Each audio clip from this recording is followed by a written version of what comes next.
The crypto market is booming, and coins old and new are having their time in the sun. However, most people's perceptions of the market still look something like this, when in reality, the crypto market looks more like this. This is a stark contrast to what your favorite crypto show might want you to believe. However, there is a reason why Bitcoin keeps closing every year in that top spot and has never once faded it.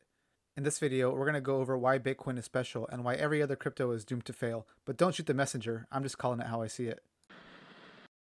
Hey everybody, I'm Andrew. Welcome back to my channel. So how this is going to take place is I'm going to lay out why I think Bitcoin is special. I'm going to lay out the top qualities that I think makes it special, and then we're going to look at some top altcoins and we're going to compare and contrast them.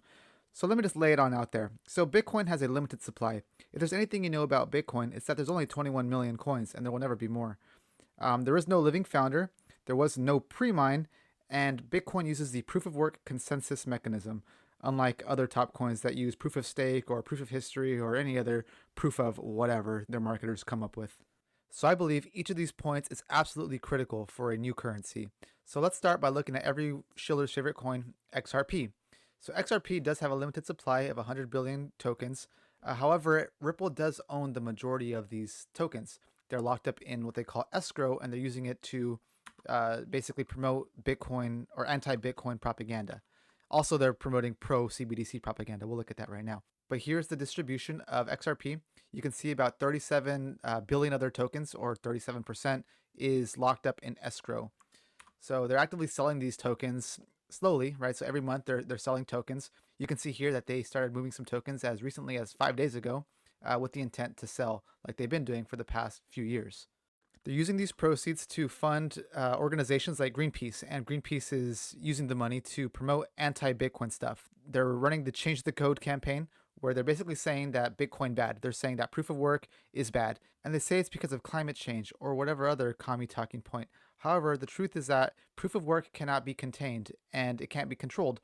We do know the powers that be are trying to push a CBDC amongst the masses, but we should resist that with every ounce of our body. One good thing that did come from with XRP and their funding of Greenpeace and the Change the Code campaign was this really sick piece of art here. This is the skull of Satoshi, where I don't know, some artist was paid by Greenpeace to make a an art piece showing why Bitcoin is bad and its effect on the climate. But instead, they came out with this really cool piece of art here that the Bitcoin community just really embraced.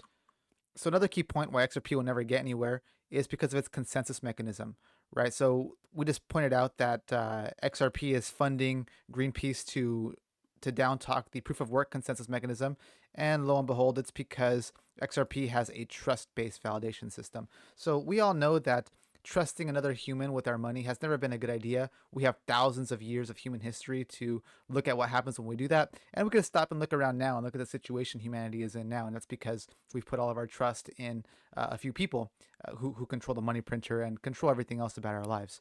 So XRP is really not doing anything new. They're just trying to elaborately enslave the human race. So it's kind of interesting how XRP has like a really big following. And it's funny how they're the loudest, right? They like to talk about XRP, they like to defend it, and they're really loud, but they really don't know what they're talking about.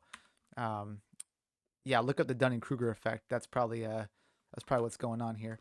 But we can stop. We can look at XRP and we can see what it's done against Bitcoin. So you can see here, this is why everyone is talking about XRP. It's because it's been going up the past 24 hours, the past 7 days, the past month, probably even.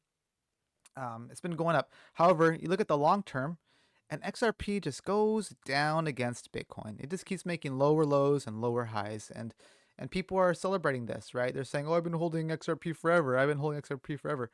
Oh, really? That's really sad. You should study some Bitcoin. Anyways, next coin on the list we have is Ethereum.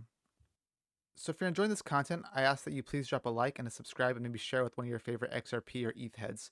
So anyways, Ethereum has an unlimited supply. It had a massive insider pre-mine with one of the insiders alleging that 70% of it was actually that 70% of all Ethereum was actually pre-mined. I recommend you look around and do some Googling, look up ETHgate, and just look up this guy Joe Lubin and look at how dirty this ecosystem really is. It has a proof of stake consensus mechanism, which is pretty new. POS for short. Fun fact: POS stands for something else. And there's a living founder known as Vitalik Buterin.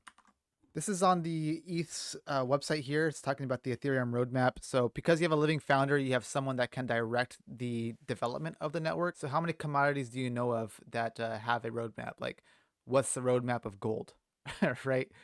Like, what's the roadmap of gold? Make it shinier this year, right? Like, or what's the roadmap of like wheat? I think you know where I'm getting at with this, but look how cringe this is. You have the merge, the surge, the scourge, the verge, the purge, the splurge. Like, bro, come on. And people are actually putting all their life money into this. There's an unlimited supply of Ethereum. Every block, I think there's two more Ethereum coming out, and the market has already voted. You can look at what Ethereum has done versus Bitcoin, and it just keeps going down in the short term and the long term. Ethereum is on a massive losing streak, catching L after L after L, and it's still the second biggest crypto in the world, which is really interesting. Imagine having your money locked up in this for the past few years, just burning all your money away. If there's anything that's clear by now, it's that coins struggle to keep up with Bitcoin, and no coin is actually consistently outperforming Bitcoin. Here's Ethereum Classic, which is the brother of Ethereum. This is the proof of work version of Ethereum. So Ethereum was recently just changed to proof of stake, and you can actually tell when that happened. I believe it happened like right here, right at the top. This is when it switched to proof of stake.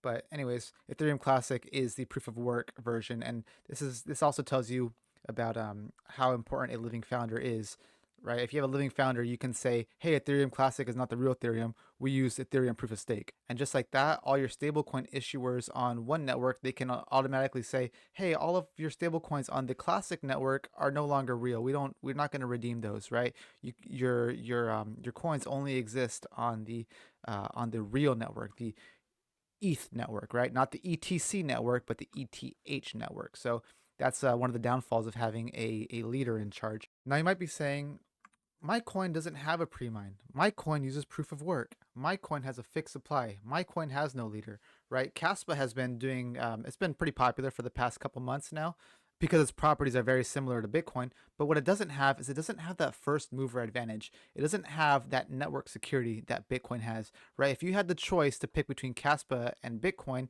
and you want to park substantial wealth, you want it secured, you would pick Bitcoin solely because its network is more mature and more developed and there's more security in it.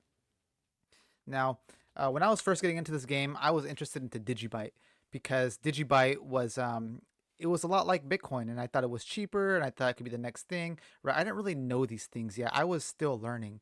You can look at what Digibyte has done over the years, and it's just gone straight down versus Bitcoin. I didn't show Caspa. If I go back to Caspa, we look at its max, then we look at it versus Bitcoin. It's the same thing. It has this little rally when it first came out, and then it just starts losing value against Bitcoin. Right? The story is the same, and that's the whole point of my channel and my website and everything that I do is I'm trying to wake people up, right? Bitcoin is the most important thing of our lifetimes. The scarcest asset you have is your time. The next scarcest thing you have is your Bitcoin, right? So plan accordingly. So if you need help getting into Bitcoin, I do offer one-on-one services where I help you get set up with the ultimate self-custody solution. There's free videos on my site, and there's free videos on my YouTube channel here, and you can find more here in my posts. But if you want one-on-one time, just book a free call here. We'll chat for 15 minutes, and we can decide what works best for you. But um, I oh, looks like I gotta I gotta fix my subscription here. But I'll have this fixed by the time this video goes out. So, well, if you enjoyed this, please drop a like and subscribe, and please share with your friends. I'm gonna leave you off with a few last things here. One is there's a reason why states are racing to create Bitcoin reserves, right? Not crypto reserves. We're creating Bitcoin reserves, right? There's a reason behind that. Pay attention. Also, pick the Ponzi scheme, right? You want to hold dollars or you want to hold Bitcoin? And finally, top cryptocurrencies by market cap for the past decade. Bitcoin, Bitcoin, Bitcoin, Bitcoin, Bitcoin. There is no second best. Thanks for watching. I'll see you in the next one. Thanks.